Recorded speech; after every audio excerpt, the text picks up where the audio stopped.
परिहन्ति भासिति सभी श्रुति देवताओं। क्या बोलना अब मुझे तुम ही बताओ। बोले अनंत अनंत सिद्ध परमेश्वरी भगवान की देवादिदेव मूलाय आदि ब्रह्मा प्रथम कीर्तेश्वर आदिनाथ भगवान की देवादिदेव शासनाय भगवान महावीर स्वामी की आचार्य भगवंत कुंद देव की आचार्य भगवंत पूज्यपा स्वामी की आचार्य भगवंत विराट सविते विशुद्ध सागर जी महाराज की आचार्य भगवंत विभव सागर जी महाराज की।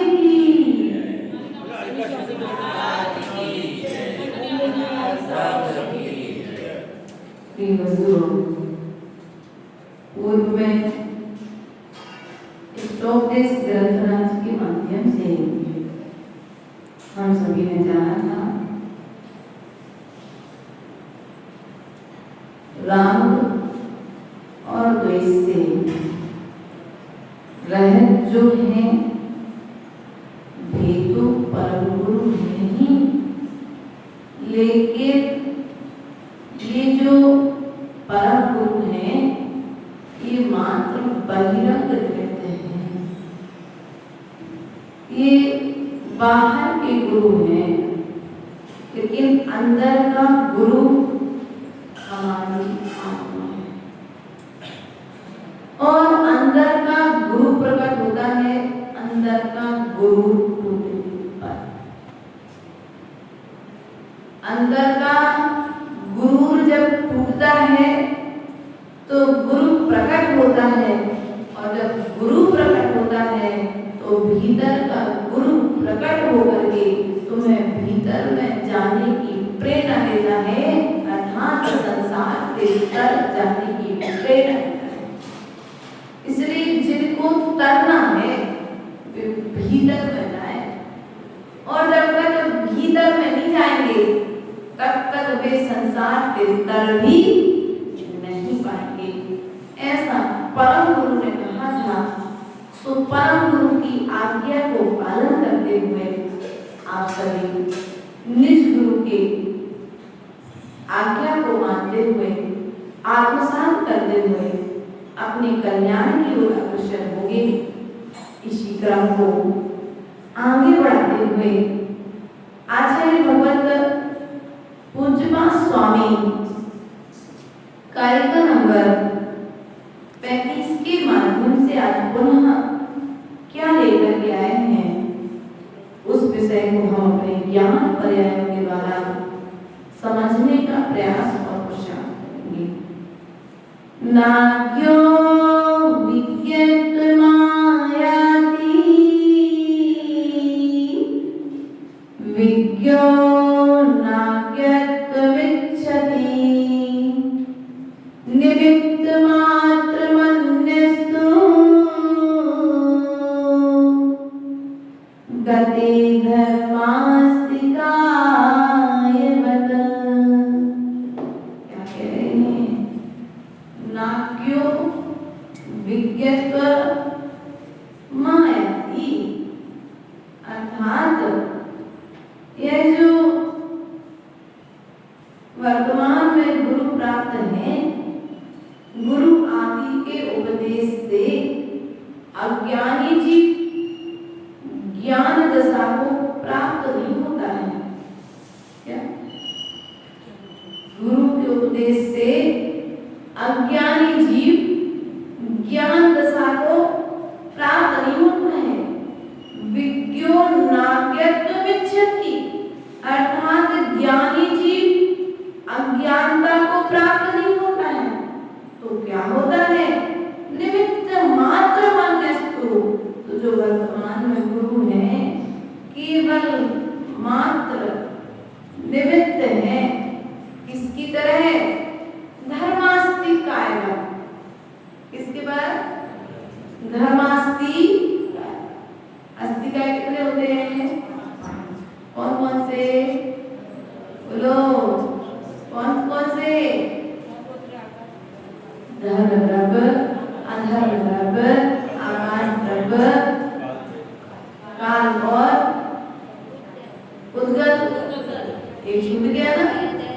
उद्गल, धर्म, अधर्म, आकाश, काल। और जीव जोड़ दो तो क्या हो जाएंगे? ये द्रव्य हो जाएंगी। जीव, उद्गल, धर्म, अधर्म, आकाश, काल। और यदि इनमें दो चीजें और जोड़ दो, कौन? पुण्य और क्या हो गया? कितने पदार्थ हो गए? अभी तो हमने 6 ही करे थे, आपने 9 कर दिए। तो 6 और 2 8 होंगे कि 9 होंगे? बोलो। यहाँ पर जो 7 तत्व आए हैं, कितने तत्व आए हैं? बोलो। 7 तत्व। कौन कौन से?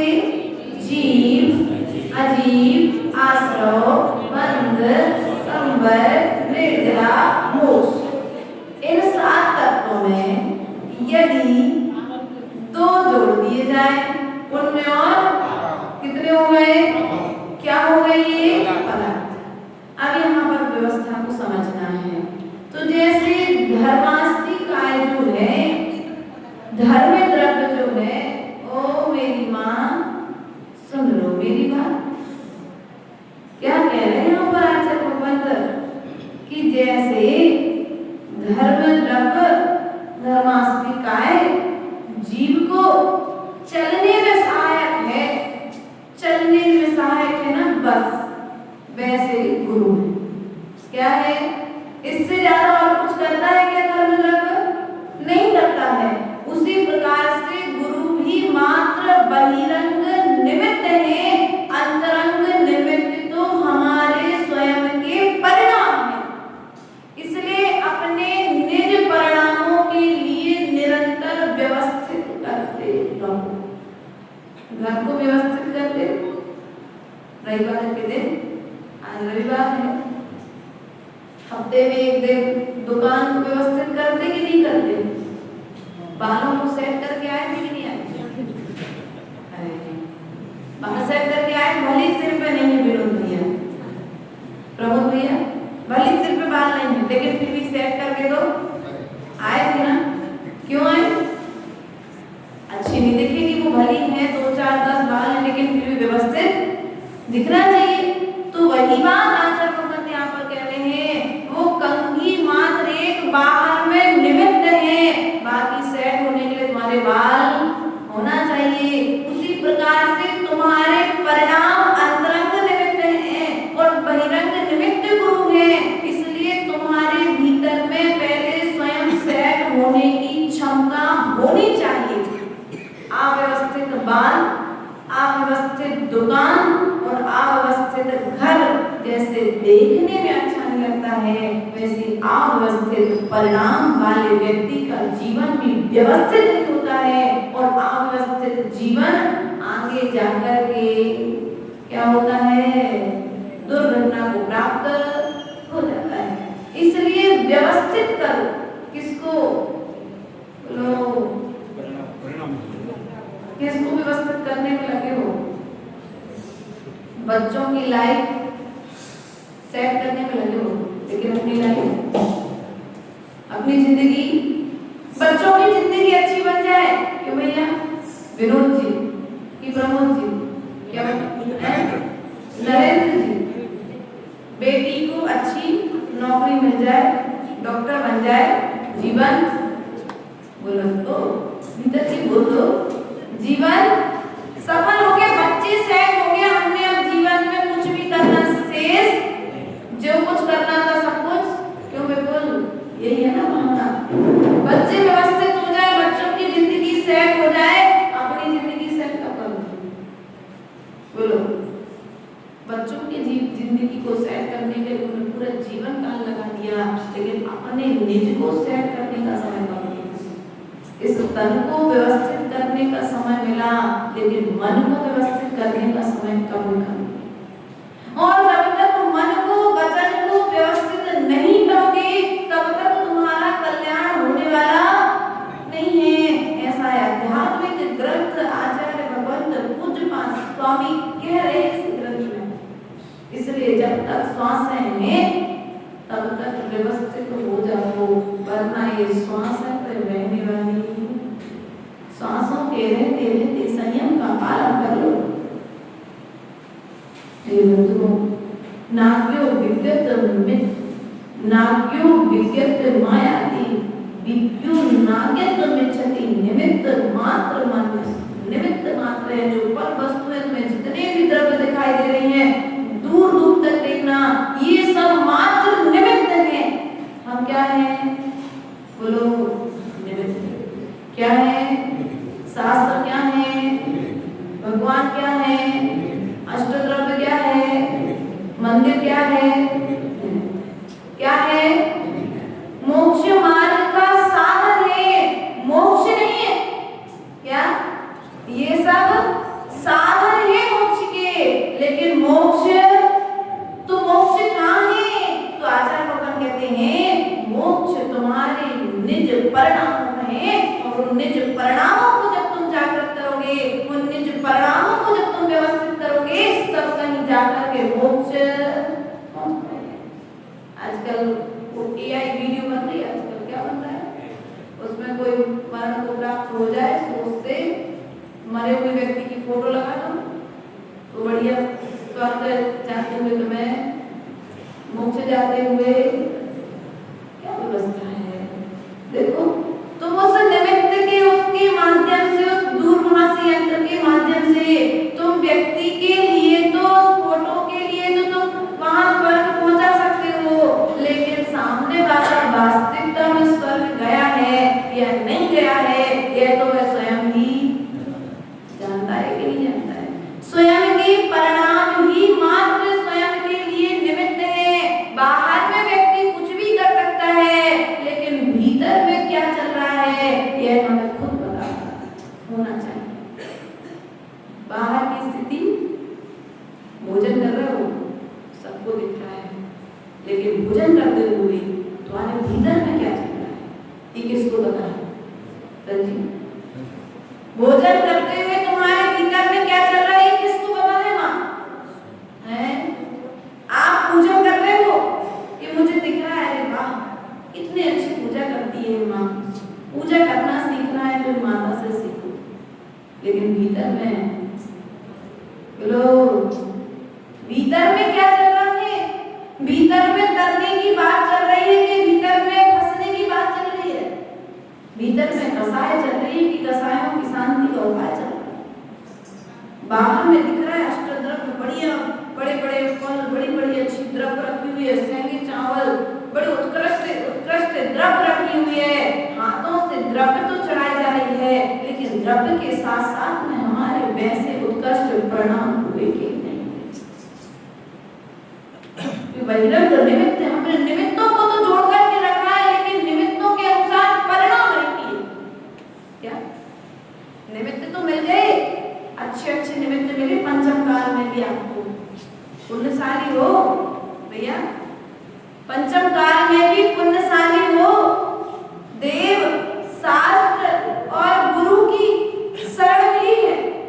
पंचम काल में देव शास्त्र गुरु की शरण मिली, और उसमें भी स्वस्थ शरीर मिला, और स्वस्थ शरीर के साथ साथ में स्वस्थ गुरु का अर्थात गुरु का उपदेश मिला, और गुरु का उपदेश मिलने के पश्चात में भी क्या करो? कितने भव बीत गए संसार विकल्पों में, जिया कभी तक उलझेगा संसार विकल्पों में। बहुत अच्छा लगता है ये भजन, लेकिन कब तक? बोलो, अगर इस भजन का आचरण आ जाए, व्यक्ति 24 घंटे में इस भजन को भी गुनगुनाते रहे, तो एक ना एक दिन ये भजन मात्र बहिरंग निमित्त है, और यही ये भजन यदि भीतर में पहुंच जाए तो घर छूटने में समय। अच्छा एक बात, दवाई खाने से कल्याण होता है कि दवाई लाने से कल्याण? रोग ठीक कैसे होता है भैया संजीव? नहीं, दवाई ला लो, अच्छी बढ़िया, आप बांसवाड़ा के सबसे बड़े डॉक्टर को दिखाने गए है ना, दृष्टि बांसवाड़ा अच्छे डॉक्टर को दिखाया। उस डॉक्टर ने पर्चा लिख करके दे दिया, आप दवाई ले भी आए, लेकिन वो दवाई खाओगे कड़वी है। दिखा दिया, ले आए, पैसे खर्च कर दिए, डॉक्टर की फीस बढ़ गई, सब कुछ कर दिया, बहिरंग निमित्त पूरे मिल गए, लेकिन आप अंतरंग निमित्त, अंतरंग कारण, अंतरंग प्रवृत्ति जब तक प्रारंभ नहीं होगी तब तक भीतर का रोग शांत, बोलो, दवाई को जब तक ग्रहण नहीं करोगे तब तक भीतर का रोग शांत होने वाला नहीं है। उसी प्रकार से प्रभु की जिनवाणी को सुनने मात्र से कल्याण नहीं होगा, प्रभु की वाणी को आचरण में लाने से कल्याण। इस बात को सदा ध्यान रखना, क्योंकि बहिरंग निमित्त तुम्हें बहुत अच्छे मिले हैं, लेकिन अंतरंग निमित्त हम प्रकट नहीं कर रहे हैं।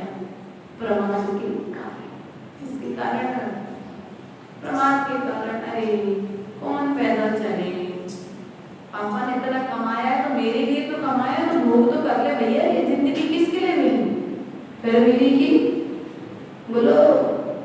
चार बात सोचता है, उधार लेकर के घी पियो बढ़िया, कल किसने देखा, ऐसे तुम लोग की स्थिति है। आज जो मिला है वो भोग कर लो, कल किसने देखा, इसलिए आज बढ़िया कर लो, फिर मिलने वाला। लेकिन यहाँ पर आचार्य भगवान कहते हैं आज समय है, आज चारित्र का पालन कर लो, क्योंकि आचार्य भगवान कुंद स्वामी, पूज्यपा स्वामी के गुरु आचार्य भगवान कुंद स्वामी, उन्होंने 8 वर्ष की उम्र में क्या ली थी, तो कितना समय हो गया भैया। कोई क्षयोपशम का बहाना करता है, कोई शरीर का बहाना करता है, कोई परिवार का बहाना करता है, कोई नाना तरह के बहाने आप लोगों के पास में है कि नहीं है। शादी में जाएंगे तो बढ़िया सज धज करके जाएंगे, कोई अगर बीमारी में होगी तो ठीक हो जाएगी, लेकिन मंदिर आने के लिए है, अरे माता तबीयत ठीक नहीं है, घर में बहुत मंदिर आने के लिए, स्वाध्याय में आने के लिए, गुरु के चरणों में आने के लिए गर्मी तेज है, लेकिन शादी मौसम में जाने के लिए गर्मी, बोलो, तो वहाँ नहीं लगती गर्मी, वहाँ कूलर लगे रहते ना, इसलिए वहाँ ठंडा पानी मिल जाता है, अच्छा ना, अवश्य भोजन मिल जाता है, तो बढ़िया तुम भी खाओ, हम खिला रहे, पाप करो, तुम भी नरक जाओ, हम भी नरक, बोलो। एक बार स्वर्ग में चर्चा चली, स्वर्ग में तो बहुत सारे लोग आ रहे हैं धर्म करके, लेकिन स्वर्ग भर जाएगा तो नरक का गड्ढा कैसे भरेगा, तो चर्चा हुई नरक का गड्ढा कैसे भरना है। तो बुलाया गया 4 लोगों को, एक से पूछा भैया बताओ नरक का गड्ढा कैसे भरेगा, तो व्यक्ति ने कहा एक व्यक्ति पाप करेगा, सो हम उसे सजा देकर के सीधा नरक पहुंचा देंगे। एक पाप करेगा तुम सजा दोगे तो दूसरा सावधान हो जाएगा। बिल्कुल ने कोई गलत कार्य किया, संजीव ने देख लिया, बिल्कुल को सजा मिली, दंड मिला है, तो अब वो बिल्कुल संजीव वो काम नहीं करेगा। दूसरे से पूछा भैया कार्य कैसे करोगे, तो बोले हम ऐसा करेंगे कि एक व्यक्ति पाप करेगा तो उसके पूरे परिवार को नरक में डाल देंगे। तो बोले इससे तो क्या होगा, एक ही परिवार नरक जाएगा, पड़ोसी सावधान हो जाएगा, ऐसे भी नरक का गड्ढा भरेगा। बोले गांव में एक व्यक्ति पाप करेगा, हम पूरे गांव को नरक में डाल देंगे। बोले एक गांव से भी नरक भरने वाला नहीं है, क्योंकि एक नरक को, एक गांव वालों को जब सजा मिलेगी तो दूसरे गांव वाले चौथा बड़ा समझदार था। चौथे से पूछा गया तुम कैसे भरोगे गड्ढा, चौथे ने कहा जब एक सजा, एक पाप करेगा तो मैं उसे सोने के सिंहासन पर बैठा करके नगर नगर में परिभ्रमण कराऊंगा, और परिभ्रमण करा करके बीच चौराहे पर ले जा करके उसे फूलों की माला पहनाऊंगा और जहाँ पूरे सारे देश के लोग इकट्ठे होंगे, सब उसके पाप की अनुमोदना करेंगे। अनुमोदना के पाप से नरक का बेटा। बोलो, हम लोग भी ऐसे कर रहे ना। निमित्त हमको शुभ भी मिले और अशुभ भी मिले, लेकिन हमारी प्रवृत्ति शुभ में कम और अशुभ में, शुभ की अनुमोदना कम कर रहे हैं, लेकिन अशुभ की अनुमोदना, बोलो, पाप की अनुमोदना करने से हम पीछे नहीं हटे हैं और पुण्य की अनुमोदना करने में हम संलग्न नहीं हुए हैं, तो भी हमारा कल्याण होने वाला। संसार में आए हो, संसार में आकर के हमें संसार से पार हो जाना है, हमें संसार में डूबना नहीं है। यह कला आचार्य भगवंत पूजपा स्वामी इष्टोपदेश ग्रंथ राज के माध्यम से बता रहे हैं, लेकिन फिर भी हम क्या कर रहे हैं? कर तो हो ही रहे हैं जो हमें अच्छा, क्योंकि अनादिकालिक प्रवृत्ति है। सुना तो बहुत कुछ है, लेकिन आचरण में, बोलो, आचरण में कुछ भी लेकर के नहीं आए हैं। हमारी स्थिति उस अम्मा की तरह है। कौन सी अम्मा? क्या हुआ नीलेश, तुम मंदिर आ रहे थे एक दिन और मंदिर आते हुए रास्ते में एक अम्मा मिली तुमको, तो तुमने उस अम्मा से पूछ लिया क्या बात है माँ? उस माँ ने कहा कि भैया सूजी घूम गई, सुई, कपड़े सीने वाली सुई घूम गई। तो नीतीश ने कहा भैया उजाले में ढूंढो। कहाँ ढूंढो? उजाले में ढूंढो तो मिल जाएगी। तो माँ सूजी गिरी तो अंदर थी, लेकिन नीतीश ने कह दिया उजाले में ढूंढो। तो माँ वहां छोड़कर के जहाँ उजाला था वहां पर सुई ढूंढने लगी। नीतीश लौट करके आया, बोले माँ सुई मिली क्या? तो बोले नहीं मिली। बोले तुमने कहा था उजाले में ढूंढो, तुम उजाले में ढूंढ रहे। नीतीश ने कहा सुई गिरी कहाँ थी? तुमने कहा गिरी तो अंदर थी। बोले ढूंढ कहाँ रहे? बोले बाहर। बोले तुमने ही तो कहा था उजाले में ढूंढो। तो भैया कहने का तात्पर्य था जहाँ सुई गिरी है वहां उजाला करके ढूंढो तो सुई मिल जाएगी, अन्यथा ढूंढोगे तो सुई मिलने वाली। बस उसी तरह से तुम्हारी स्थिति है कि जहां पर अंतरंग में अनंत सुख, शाश्वत सुख प्राप्त करने की शक्ति है, तुम भीतर में तो सुख की खोज नहीं कर रहे हो, लेकिन बाहर में पर वस्तुओं के निमित्त सुख की खोज करने का प्रयास, उस सुख को प्राप्त करने का प्रयास कर रहे हो, तो सुख मिलने वाला। बोलो, समझ में आए कि नहीं आएगा? समझ पड़ी? अरे तुम लोग हंसते, तुम्हारी बात नहीं बोले तो तुम लोग हंसते हो। कुछ गलत बोला क्या मैंने?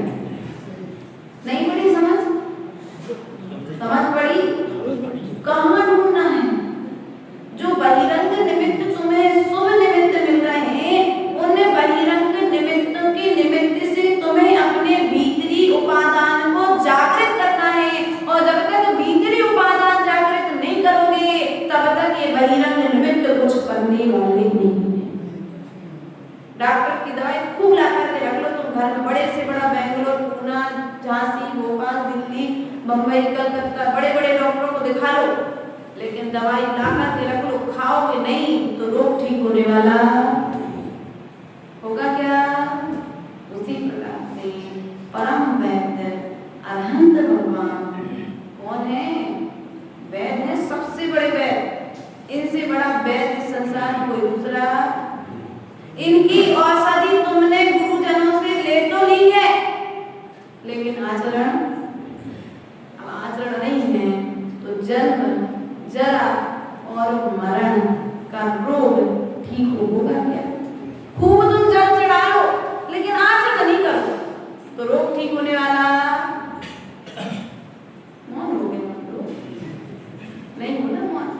इसलिए प्रयास करो, जो गुरुजनों ने दिया है उस दिए हुई बात को सुनकर के, ग्रहण करके, आचरण में लेकर के आओ, तभी हमारा ये संसार छूटेगा। क्योंकि देखो आचार्य भगवान कहते हैं चक्रवर्ती के पास में 96,000 रानियां, कितनी रानियां थी? 96,000 रानियां, 18 करोड़ घोड़े। कितने घोड़े? 18 करोड़, एक दो नहीं, 18 करोड़ घोड़े, 84 लाख हाथी और 32,000 मुकुटबद्ध राजा जिनकी सेवा में निरंतर रहा करते थे। ऐसे चक्रवर्ती के लिए भी उस राज्य में सुख की प्राप्ति नहीं थी, इसलिए शाश्वत सुख की प्राप्ति के लिए उन्होंने बाहर के निमित्तों को हटाया और भीतर में अंतरंग में जब प्रवेश किया तो क्या हुआ? शाश्वत सुख की प्राप्ति होने के समय चक्रवर्ती को भी मोक्ष, बोलो, भरत चक्रवर्ती मोक्ष गया कि नहीं गया? भरत चक्रवर्ती किसका पुत्र था? और बाहुबली किसके पुत्र थे? आदिनाथ भगवान के पुत्र थे। देखो दोनों के लिए समय नहीं लगा संसार छोड़ने में, संसार को छोड़ने में, क्योंकि जो पर वस्तु को अपना मान लेता है उसे छोड़ने में समय लगता है, लेकिन जिसने पर वस्तु को अपना माना नहीं है उसे छोड़ने में भी समय। किराए का घर खाली करने में समय लगता है क्या? बिल्कुल। किराए का घर जिंदगियों में किराए के घर में रहे कि नहीं रहेगा? रहते थे एक समय पर, सबको रहना पड़ा।